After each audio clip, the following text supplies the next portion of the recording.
But I think it comes back to that what you're talking about is like building that brotherhood, building that commonality, building that struggle, getting that humbleness about you that allows you to continue to push for that next edge. Because if you believe and you are humble and you keep pushing yourself out of your comfort zone, you learn that there is more to learn.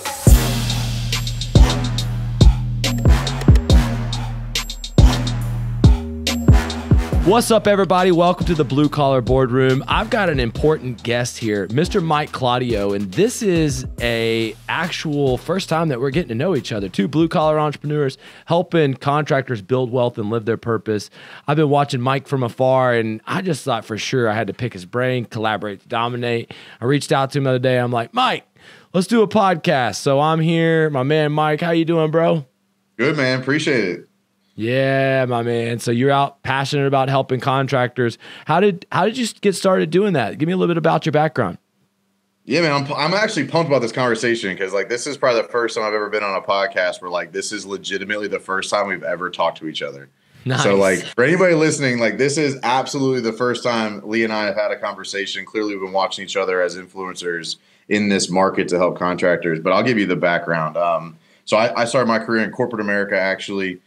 Left that to help a buddy of mine grow his remodeling company. Had some pretty wild success with that. A lot of things happened there. Moved on to a roofing company for a few years. Grew them by multiple seven figures. And then got into coaching. Kind of people were seeing me, watching me, what I was doing. Kind of similar to what you did, how we got involved, right? They were seeing what I was doing, seeing how I was helping these companies grow. Because these weren't new companies, but people saw the growth. And people just started, Mike, what would you do about this? How would you help me with this? How would you do that? How'd you make that happen? I just started coaching people because I like helping people, right? I'm passionate about helping people. I've always liked coaching. And I realized like I got a niche for this. I kind of enjoy it. I'm more passionate about it than just selling roofs. And so beginning of 2019, I left the roofing company and went full-time coach. Been coaching in home service companies, contractors for the last 2 years. I've coached well over 100 companies one-on-one in that time period. Like most of my engagement is one-on-one with companies. So I like getting involved. I like getting into the weeds. I like getting to know people. I like building those relationships that are more meaningful than just, the pre-recorded online stuff. Like I have a pre-recorded course, but I think a lot of contractors need that one-on-one approach. And a lot of times 93% of people who buy online courses don't complete them. And I would say don't even start them. 40%. They say 40% of the people that buy them don't even start them. 93% of them don't complete them. I mean, and I would say I agree with those percentages. And so I really focused on the one-on-one side and getting really deep into this. So, I'm definitely sales, business development, leadership are my primary core competencies, like how to go out and build your brand and get clients and get employees and build that attractive character to like bring what you want into your life. Because I think it's not just about getting leads. It's not just about getting employees. It's getting the right leads. It's getting the right employees. It's putting the right message out. It's differentiating yourself with communication and leadership and not just your business, but in your life. I coach people across their whole system. It's not just about business success and financial success. It's about being physically fit, being a good steward of your family, a good steward of your finances. I think you obviously have had your success and helped people through a lot of the same things and dominating. And for me, it's like, you did 75 hard this year, didn't you? Because I failed 4 different times on 75 hard. Let me just be real with you. I paid $76,000 to the coaching program to force myself to do it, and I was going through some challenges with basically scaling my company. Whenever you're in growth, a lot of times people don't realize that growth means that you're willing to break something and redesign it over and over and over again. And people think that it's just supposed to be this beautiful ascension up the mountain, and that's not how it works. And I was at one of these points where I was having to redesign alignment, core values, principles, and a way the company communicated. I think joining Haight really helped me, but the real reason I joined was I was wanting to step up. I was drinking a couple beers, 2 or 3 beers a night for maybe a year or two, or maybe years in a row. Just always there's some sort of alcohol throughout the day, and it wasn't like I would be drinking like 8 beers or 10 beers, but some sort of a numbing to my light. It felt sometimes where I was a dull version of myself, and I had a skinny fat dad bod, and I was not confident at the swimming pool. And I was taking on the world as a businessman, and it's like the power that I was trying to provide, I just didn't have the frame for it. And didn't have the spiritual frame for it, the discipline frame for it. And, at this time, there's a lot of people on the outside looking in and say, well, we're really successful, and why would you keep pushing for more? But I believe if you're not growing, you're dying. And, I'm like, okay, I'm gonna do this 75 hard. Well, first time I failed after 14 days. Me and my wife went to Key West, or we went to Isla Mirada. After 14 days, I spent the whole time fishing with my wife. We caught this big 39-pound dolphin. It got off, this mahi-mahi. It got off right before it came in. And anyways, frustrating fishing trip that finally at the end, I was like, screw it. I'm gonna have some drinks. And that was the first time that I gave into my bitch voice, but there was 3 or 4 other times that I did 75 hard where within 2 weeks I felt like a complete bitch. And it was all having to do with either alcohol or diet. And finally, it was an Arte. It's like, dude, what kind of fucking guy are you? I think Andy said, if you're going to keep making this promise to yourself and breaking it. And finally it stuck, man, almost a year later, and I did it. And it wasn't easy. Had to go on the road, had to do a lot of stuff that really I look on the outside looking in and didn't think I would accomplish. But what it did was it helped me sure up that frame to get to the next level. I created a lot of good stuff. My business doubled, and I found that I love boxing and that I'm starting a contractor fight club. You want to fight? No, I'm just kidding.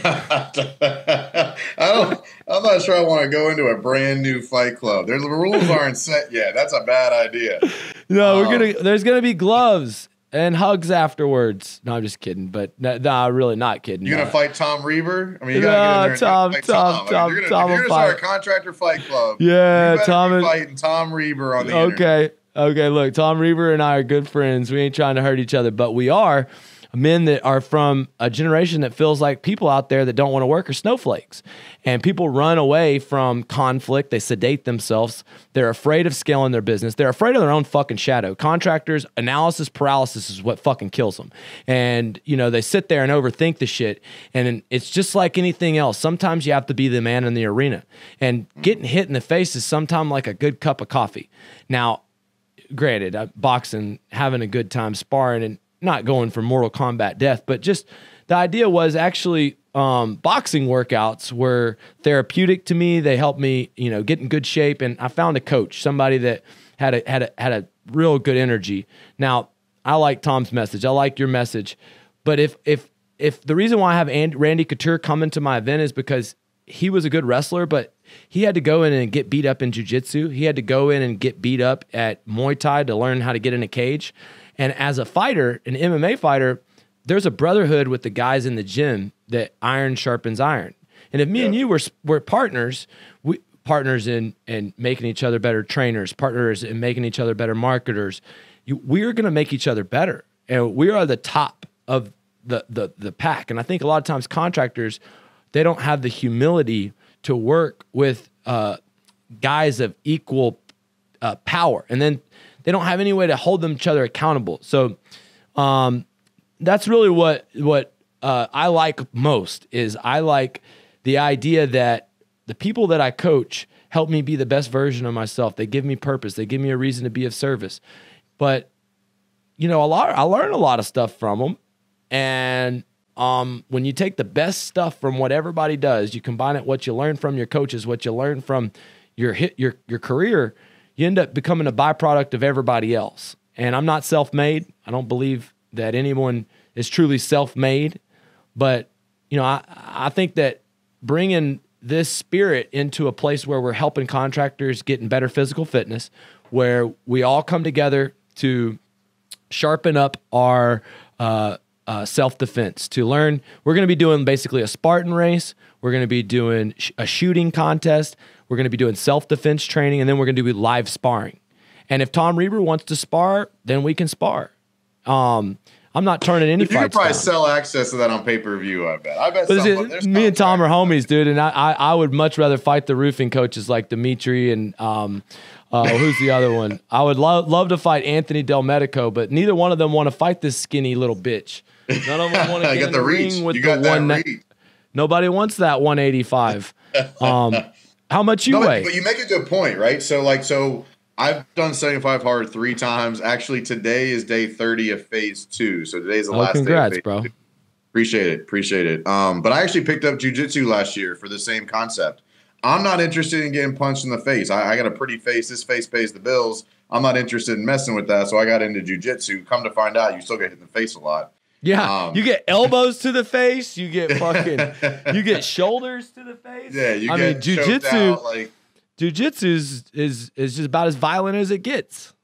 But I think it comes back to that what you're talking about is like building that brotherhood, building that commonality, building that struggle, getting that humbleness about you that allows you to continue to push for that next edge. Because if you believe and you are humble and you keep pushing yourself out of your comfort zone, you learn that there is more to learn. I think that's one of the biggest things about success that's taught me is the farther up the mountain that you go, the more you realize there's a lot you don't know and there's a lot more to get, right?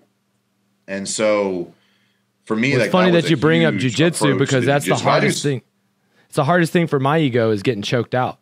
I prefer the Muay Thai and the boxing because, dude, no matter what, I don't like getting choked out. And you have to be okay with it to some extent because, I'm the guy that's, literally got an issue with going into the gym and getting choked out. And I do the Muay Thai. I find myself doing the boxing more, but jiu-jitsu is actually the most important skill when it comes to actually a street fight. And,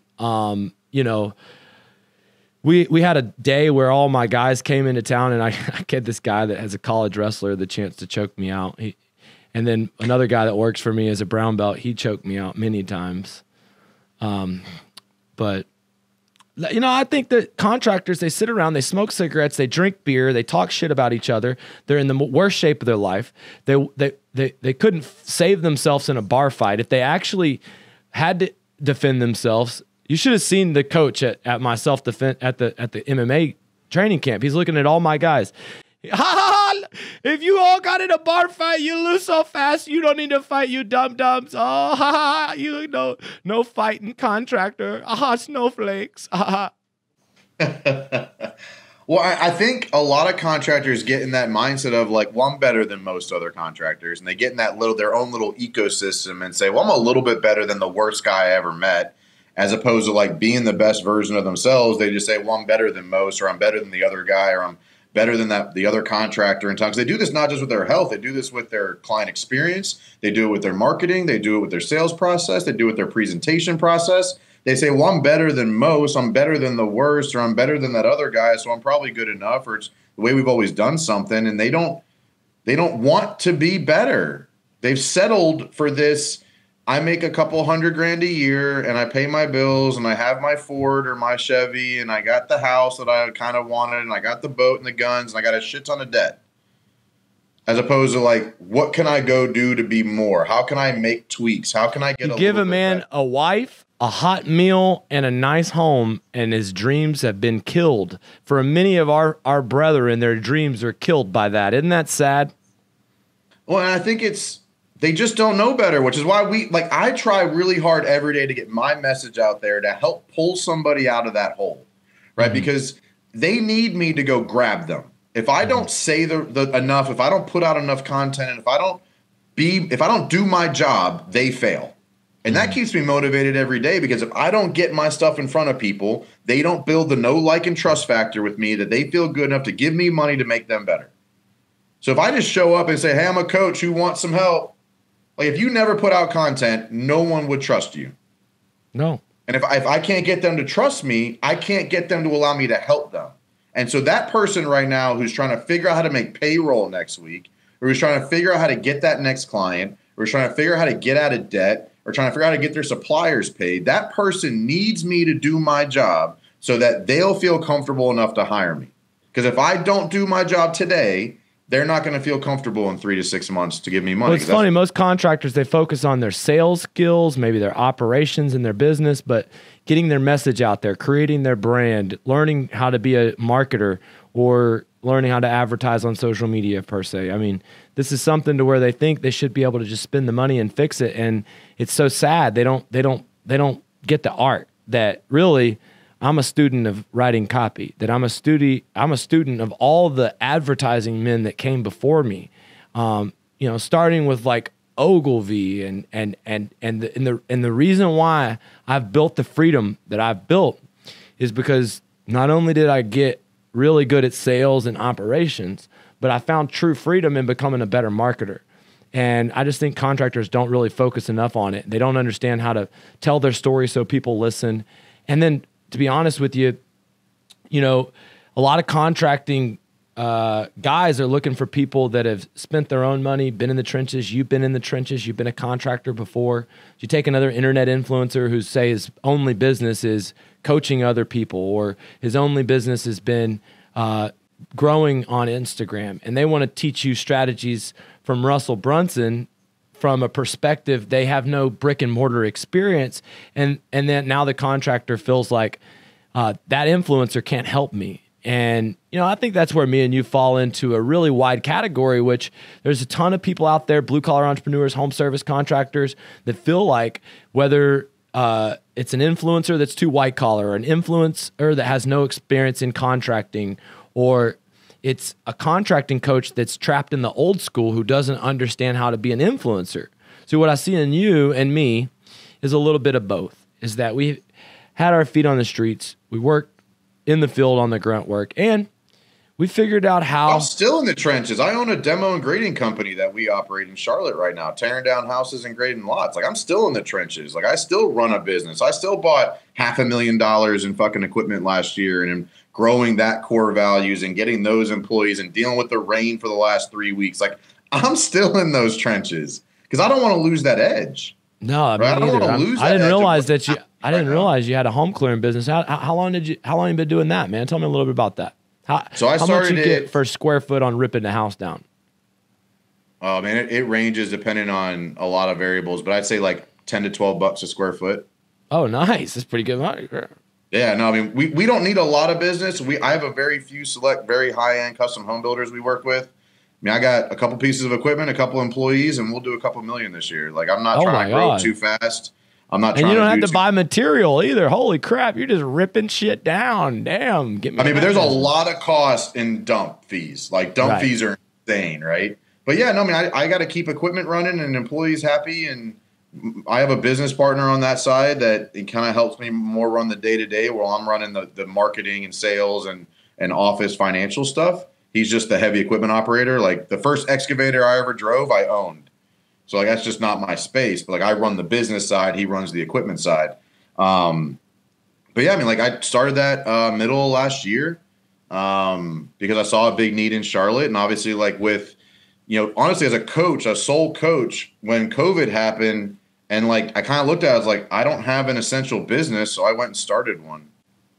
Nice. And there's a big need for teardowns in Charlotte right now. And there's, like, if you look at equipment operators as a whole, and I'm not judging anybody, but it's I'm fixing to hire someone to tear down a house. I'm buying a place. It's basically a teardown, and I'm going to be building a custom home on the water. And, I think it's probably going to be about $20,000 or so to tear.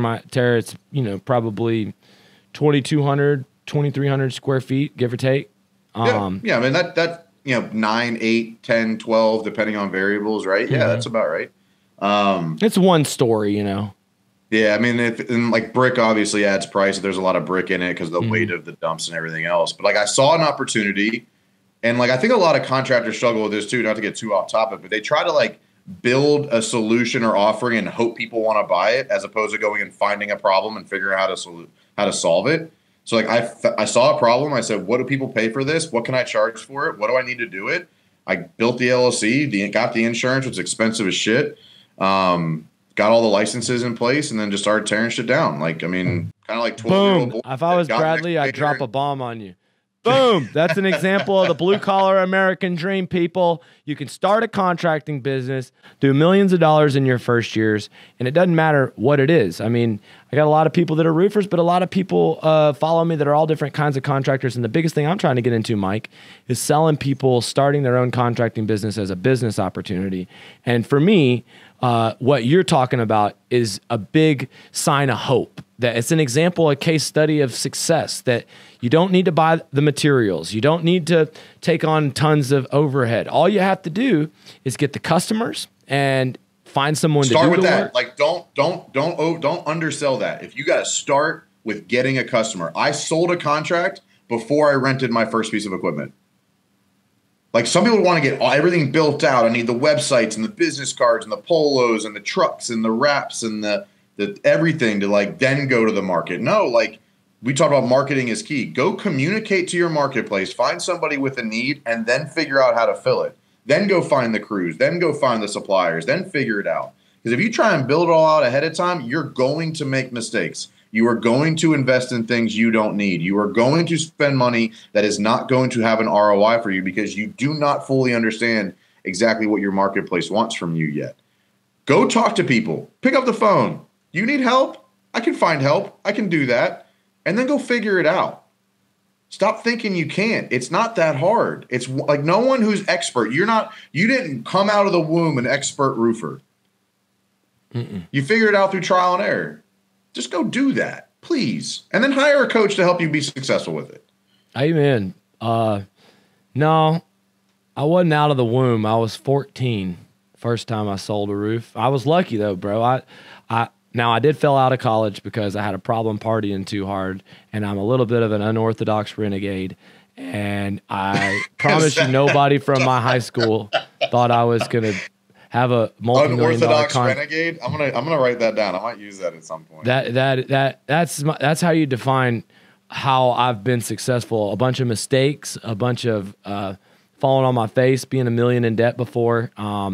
Beyond that, I've had friends that I've let down from, not being able to give them a place to grow. And, the bottom line is that when you can find a good team, when you can build a team, that the team makes up for my weaknesses, and my superpower is my team. And so if you can hire and train, then that, my friend, will get you the time and the higher quality service and business that you acquire. So I believe that it's the most important aspect of growing the business, to constantly be recruiting salespeople, because I teach salespeople to generate their own business. See, if I was in your line of work, I would, hire somebody that was looking for a commission. Since I was able to get customers, I would duplicate the process. And once you got your customers, whether they were realtors, builders, I would make case studies out of them. Then I would go find others. We'd, of course, send them letters, create Facebook ads, but we'd also just call them right off the street. And we would run towards opportunity, because the harder you work, the luckier you get. And I think the contractors think that door-to-door is above them. You take somebody like, let's just say Ryan, let me explain to you a funny story about Stuman. There was this friend of mine who created a group called Hardcore Closers. And I was like, dude, there's already a hardcore closer. Why'd you do that? But I was one of the first persons in the group. This is a long time ago when Ryan was first getting started, but had lots of followers, a lot of mortgage guys that followed him. And he was like, these asshole contractors copied our group. And so they all came in, and they're the most mature people, I mean, they are so mature with their memes and dick pics and beautiful different things that just spam attacked our group. So anyways, I changed the name of the group to Hardcore Door-to-Door Closers. And it started this little, rift between, I think, white collars and blue collars.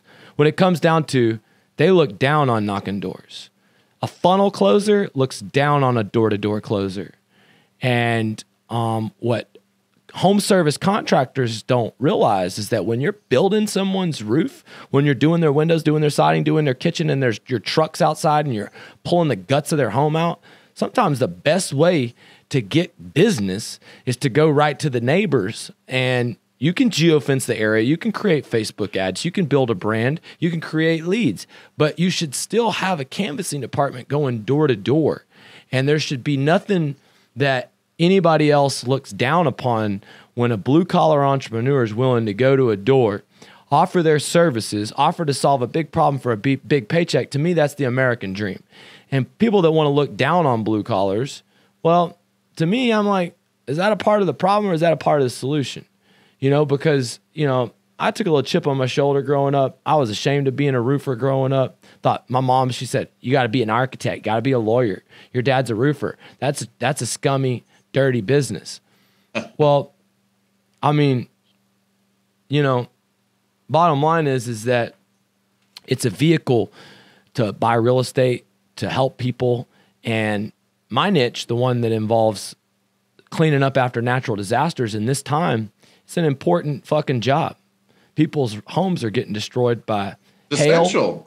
It was one of the essential industries that got to keep operating in most places. So, yeah, I mean, I shut down my door-to-door teams right after COVID. I sent a letter out, made everybody sign this letter. And then one of my clients called me and he was like, Lee, you won't fucking believe it.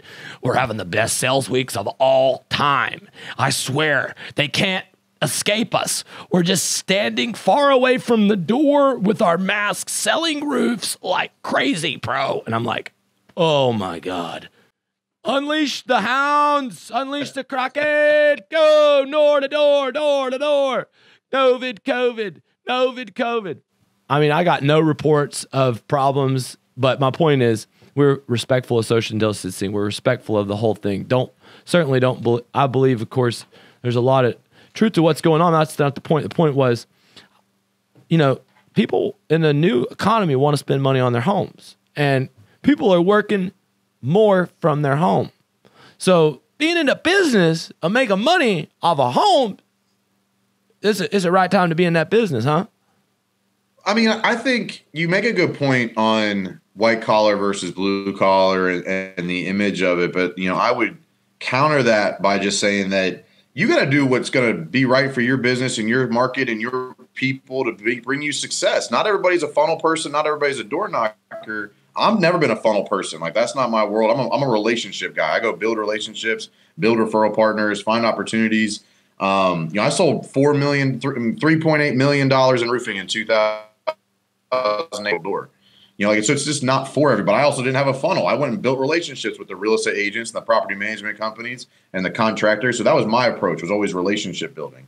But for a business owner to be successful, you got to ignore everybody else and what they have to say. Your mom, your aunt, your brother, your cousin, your friend, your online influencer. And you got to do what's right in your market for your team to be successful. So if that's door knocking, great, go do it. If it's funnel building, great, go do it. If it's building relationships, great, go do it. If it's becoming an influencer, great, go do it. You got to ignore the outside people, right? Because just like you want to sell the door knocking, other people want to sell the funnels, and they're gonna spin the story their direction. But you got to focus on what makes you money. Period. Well, I here's the thing. I sell both. I tell people if you're not using digital marketing, you're insane and you're going to be lost with the times. But essentially, you also don't need a funnel. Facebook, you can use a lead form, a text follow-up, an auto scheduler, and you don't ever need an actual website or sales funnel. And actually, I've spent $3 million of my own money. You don't need a funnel that you can build with your phone. You don't need a funnel that you can build with your laptop. You strictly don't. All you need is a compelling hook story and offer. You need to captivate their attention, demonstrate value, and create emotion that's greater than their resistance to buying. Then you get them to opt into your campaign. Then you follow up with them till they buy or until they die through text follow-up, through auto schedulers. And my point is, when I can geofence an area, when I can retarget people who are watching my content. If you've came on my Instagram, then you see me in your news feeds. And I will say, in the business, it's he who can spin the most wins. When you can sell your book and you can advertise $4,000 a day and break even and sell 10% of those people $60,000 coaching packages, well, you can spend enough money to become the authority in the market because you have a funnel that is a self-liquidating offer. And so, believe me, I'm the funnel guy and the door-to-door guy, and I'm also the man in the arena. And so maybe these white collars and blue collars can show up in my fight club. Maybe we could settle that hardcore door to door versus hardcore closer in person. I mean, you go after that, man. I'm fucking with you, dog. But there has been some there's been some conflict. There's been some conflict there, you know? There's been some shit talk. And I'm a guy that straight up says, look, here's the thing. American dream is building your own business, and you can do it by starting your own contracting company. You can do it by starting your own digital marketing agency. You can do it through a number one of things. Starting a restaurant right now might not be your best idea. Probably not. Well, probably I mean, maybe if you delivered it through Uber Eats and learned a way to do like how I eat my foods through Fresh Fit Foods, I pay $10 a meal, $400 a month. They deliver all of my foods to me. I put them into a microwave. They're healthy, and you know, I just wouldn't build a restaurant the way a typical restaurant was built. I would have to follow those models, otherwise I would be stupid. And I think a lot of businesses have to change their approach, though, because if you were a door knocker and people don't want to open their doors right now, I mean, some markets were different, right? You better get online or you're gonna die. Yeah, I mean, just period. I mean, it's just the bottom line. If you built your entire business by word of mouth and you can't go network or go to events or go to, you know, networking groups or stuff like that anymore because they're not meeting, you better figure out another way or you're gonna die on the vine. You're going to die on the vine. And so, you know, that's like the fifth person in this conversation you said you wanted to fight. I hope I never end up on that list. Hey, I don't really want to fight. All I want to do is I want to get my fight club off the ground, because I believe that there is so many entrepreneurs out there, people talking back and forth. There's a lot of contractors, and there's all this negative energy in the air, a bunch of keyboard warriors, a bunch of tough guys with tattoos. And I think that really we should all get together and we should sharpen each other up. And I think that y'all can speak from a stage, but these hands are rated E for everybody. And me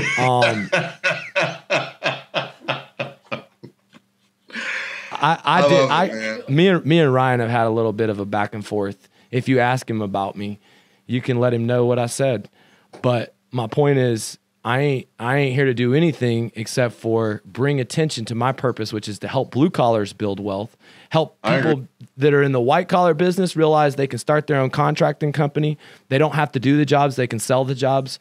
And if that helps raise awareness to that purpose and help somebody realize that contracting might be an opportunity, that maybe boxing fitness will help them get out of being a skinny fat guy that is not happy with their physical fitness. Because to be honest with you, going to the gym to lift is not that motivating to me. Going to the gym to prepare a skill set that may prepare me if our country goes to war, if something happens to where we live in this generation where we're all soft, where we all keyboard warrior, but now all hell breaks loose. I wanted to make sure that I was fucking ready for it. And that's part of why I started doing jiu-jitsu last year was, I mean, like you said, that you get in someone's hands, you better get ready. Like, you're not always gonna be able to punch your way out. You better be ready to handle No, somebody. You're not. And you're 200. You're a big dude. You jump on me with your jiu-jitsu, you're gonna fucking have me all yoked up. Don't matter what I do, because the reality is that when it comes to a match, I mean, 90% of the time it ends on the ground. Yeah. And you know, the deal is though, I love the idea of preparing for a fight because it brings the best out of me. And to be honest with you, preparing for my event, an event is a lot like a fight. You want to make sure that you don't fail in front of a group of people. You want to make sure that you bring your best. It takes an incredible amount of energy.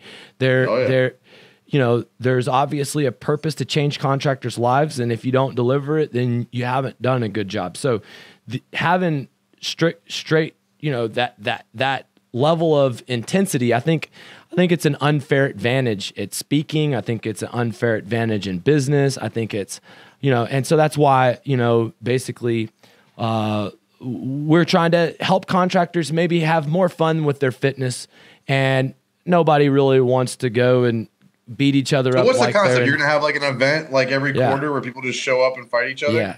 Yeah. You're gonna like internet call people out? Yeah. I can't wait. Yeah. I cannot wait to watch this happen. Here's the deal. None of the roofers want to fight me, and they're the ones that talk the most shit. So I gotta find somebody else.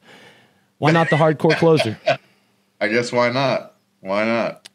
But see, this is how we get attention, baby. This is money follows attention. Here's the deal. And it's good attention because it's promotion of really one thing. It's a promotion that we live in a world where men run away from the facts. They post fake fucking shit on Instagram. They put fucking Lambos that are rented, that are leased out. They're up to their ass in debt, and they're acting like this is the American dream.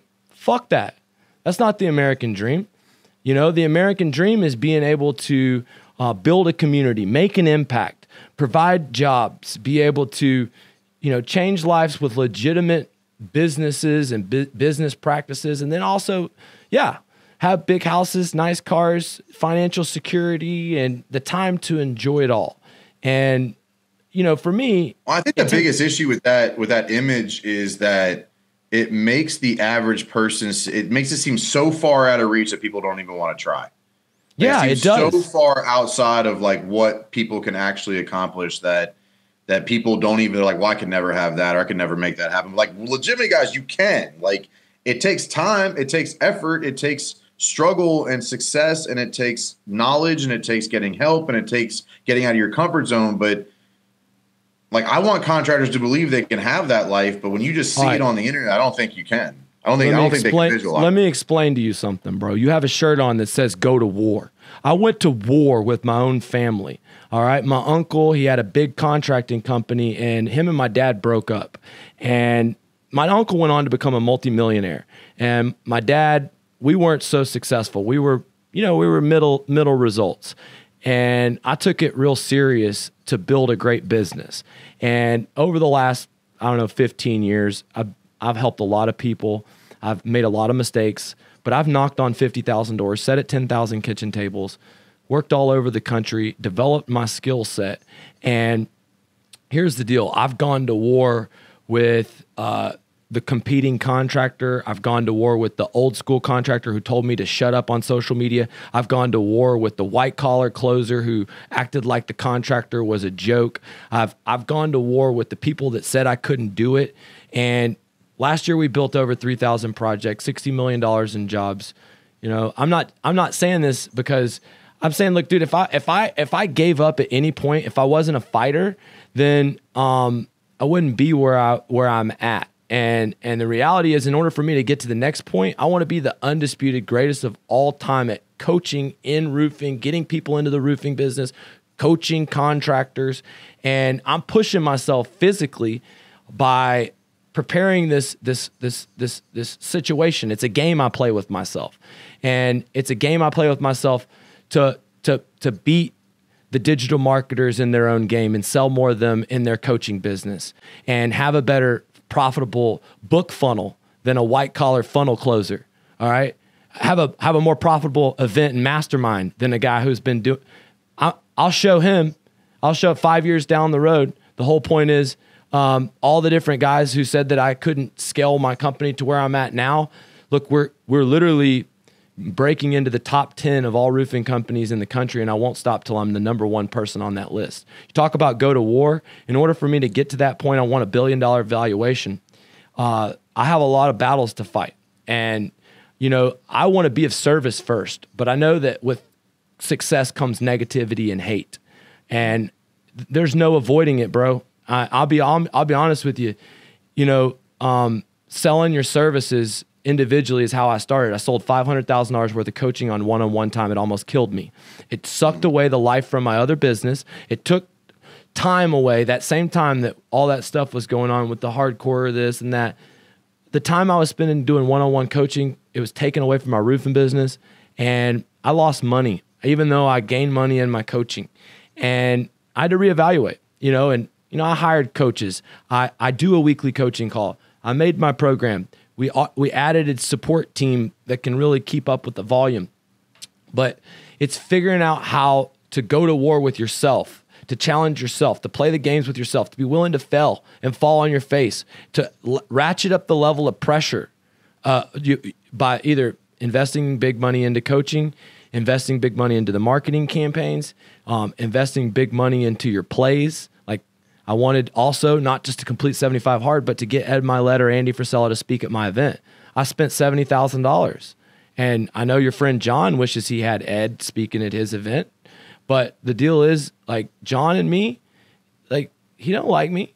He ain't never tried to like me because I'm a competition.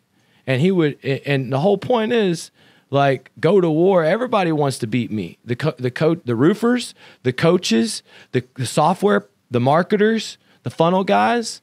But bro, I'm going for $1 billion and I don't give a fuck. And so, yeah. But you have to feel that way. Like, I don't care which side of that coin you're on. Like, if you don't believe that, you're not going to make it through the downs. You're not going to make it through the punches. You're not going to make it through the heartache and the pain and the frustration. Like, and look, for instance, I got fined $700,000 by the state of Florida, and my buddy Sam Struthers walked in my office after the government shut my business down. And I'm facing a 6-figure fine. I'm an influencer on the internet. He's a competitor. And he walks out of my office and tells the world, Lee's shut down. And now everyone's, Lee's shut down. Look, here's the deal. It was an OSHA deal. We fixed it. The point is it's part of contracting. I prayed about it. I had faith. You know, they would love to see you fall. Dude, we live in a crabs in a bucket society. People want to pull you down. Mm-hmm. And so that shirt you said that says go to war, I'm Kobe, dude. I go to war with everyone that's ever doubted me, ever hated me, ever talked shit about me. And believe me, I might call, you know, that's the truth. That you know, and dude, I mean, this mentality, it definitely at time to time has got me a little bit crazy, anxious, but it also has been a really good driver when things are going good. Right now, things are going good, and I'm still fucking driven to work harder than anybody else in the gym. And I'm still driven to do things that no one else is willing to risk, you know, whether it's in advertising, whether it's in growth, whether it's in coaching. Dude, the fucking event was $400,000. Arate's not holding events. They're afraid of the investment, and they're worth hundreds of millions of dollars. And so, you know, I love Ed and Andy, and the Arate events are incredible. They changed my life. But me jumping in there doing events, it's pulling people from all the crowds. I have contractors, Arate members, roofing contractors, door to door. I've sold 450 tickets. We just got room for more people. And, you know, dude, I want to collaborate to dominate with you. I'd like to have you out there. I want you to have a ticket, man. I want you to come out here and collaborate, and I'll hook you up, dude. And we can, you know, really get to know each other. I mean, you definitely got a good lineup. I mean, Ed, I know, Brian Hess is an amazing person. He does a great job in his space in the paving world. And no, I'm pumped for the people that are going to be there. Tom's a badass, dude. I just got to know Tom. His content's really good. He's a really kind guy.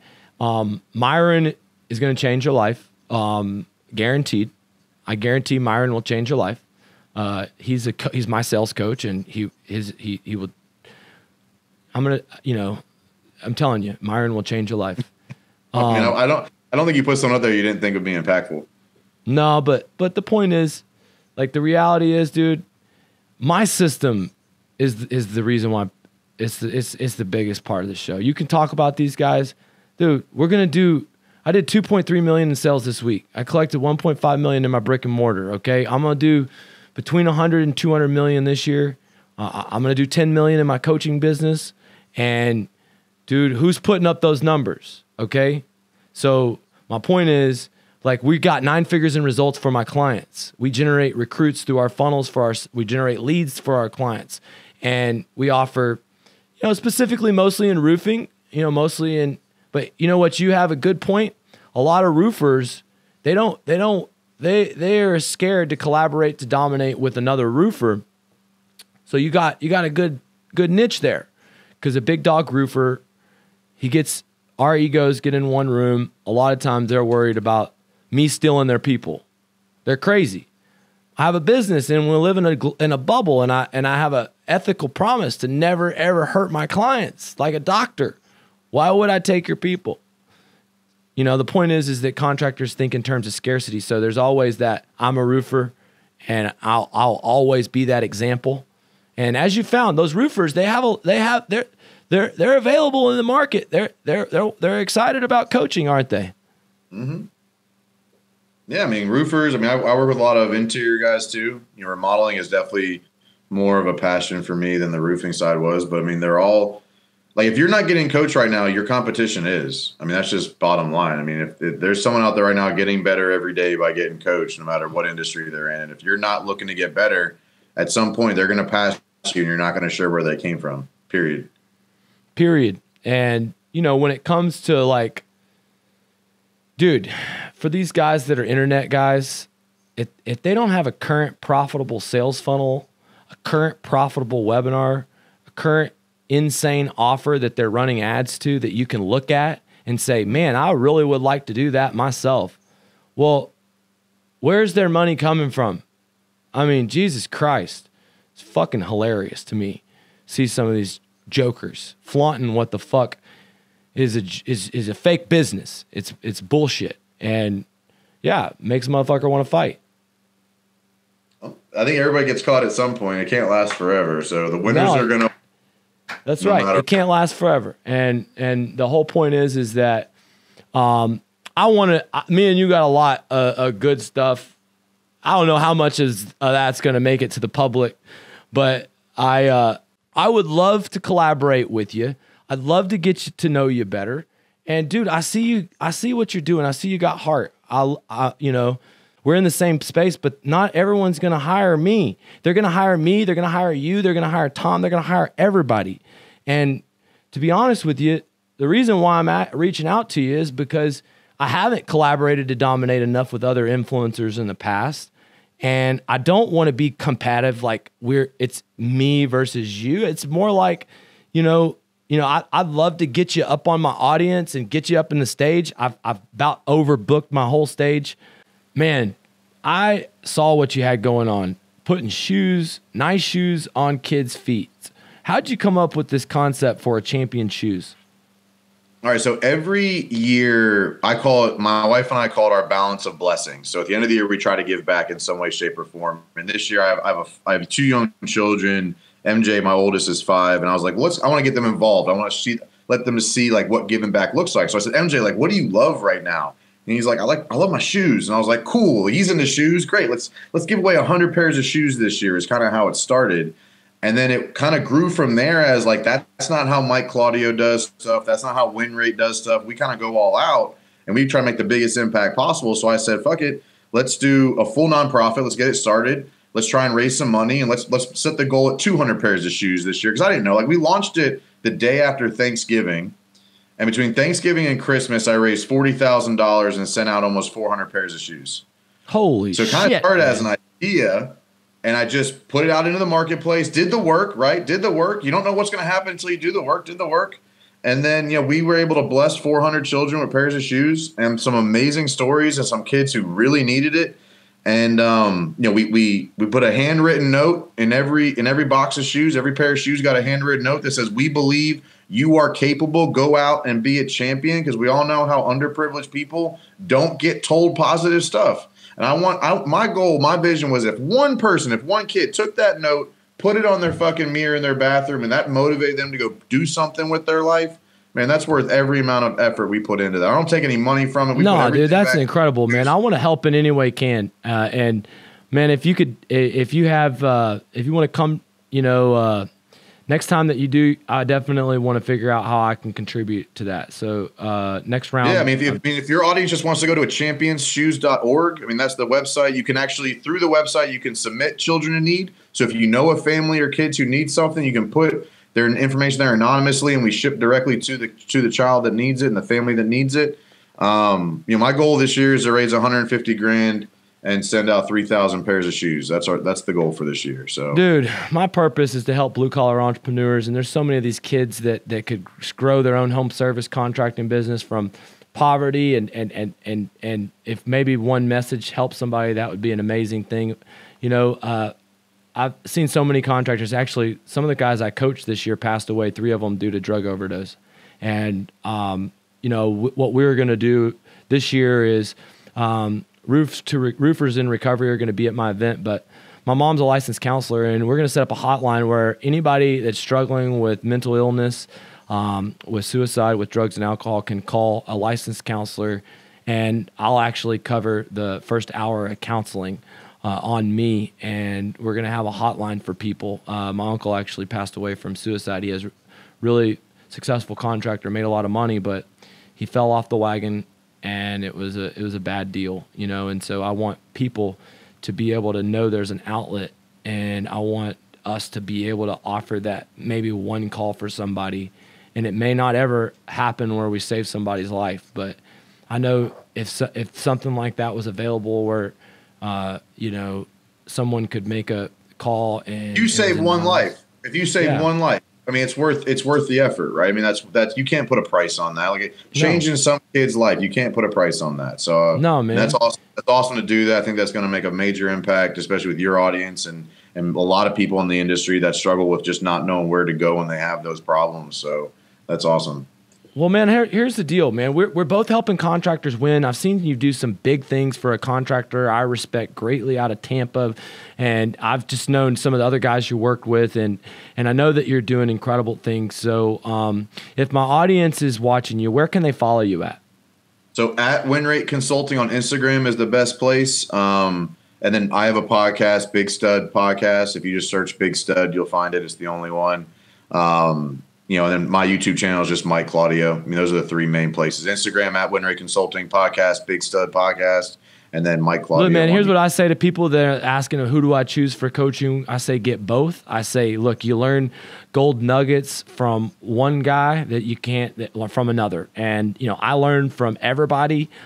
Mike's got insight from all different trades, and, you know, he's got a certain character that may align. And, you know, I really want everybody that's on my platform to get all these different experts that I look at and respect. And I know you're newer to the game, but I see what you're doing. I got a lot of respect for what you're doing. So I appreciate it, man. Good luck, it takes hard buddy. work. No, I appreciate it. And here's the thing, man. I'll help you. I'll share my platform. I'll do what I can to help win rate grow. I think what you got with the Champions shoe is a big cause, and I want to contribute. And, you know, like I said, I got a chip on my shoulder because I want to make blue-collar entrepreneurs undisputed that we're growing up from the middle class, that this is a real vehicle for people. And, you know, I do believe that there's not enough of us. There's not enough coaches, leaders, influencers, content creators for the blue-collar entrepreneur contractor world. And so I'm glad that you could be on the podcast. I could share you with the audience, my man. Thank you for your time. Appreciate you very much. Yeah, man. Thanks a lot. That was great. Awesome. Thanks, man. Appreciate it.